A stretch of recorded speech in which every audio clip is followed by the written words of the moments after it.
When should we expect to get a readout of what the president spoke with Vladimir Putin about last week in Helsinki? We've put out a number of different bits of information on that front. The president's done several interviews. We've addressed it pretty extensively, the number of topics that were addressed, and we're going to continue moving forward,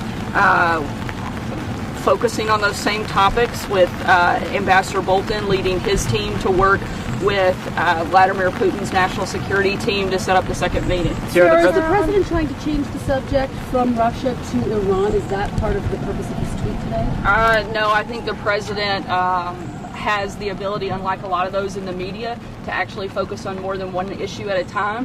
And certainly we know that the media is obsessed with speaking about all Russia all the time, but the president's focused on a lot of things that are taking place across the globe, and Iran is one of them, and it's been something we've talked about since we first came into the administration. Does he run the risk of inciting a war with Iran? I'm sorry? Does he run the risk of inciting a war with Iran? Look, the president's responding to Iran, and he's not going to allow them to continue to make threats against America. If anybody is inciting anything, look no further than to Iran. Did the president consult with his national security team before sending that tweet, or was that just him? The president consults with his national security team on a daily basis. Is he trying to bring Iran to the negotiating table like he did with North Korea? I'm not going to get into the president's strategy, but I think he's very clear on what he's not going to allow to take place. Sorry, guys, I'm going to get in on I'll do one more question. What did the president make of Dan Coats' statement over the weekend? I'm sorry? What did the president make of Dan Coats' statement over the weekend? I haven't spoken with him about that. Sarah, the president said that he doesn't believe that the FISA application amounts to surveillance of the Trump campaign because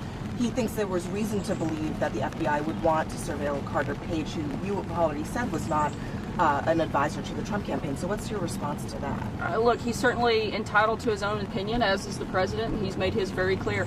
Thanks, guys. I'm going to get inside on the Russian meddling a hoax. Why is he again calling Russian meddling a hoax this morning?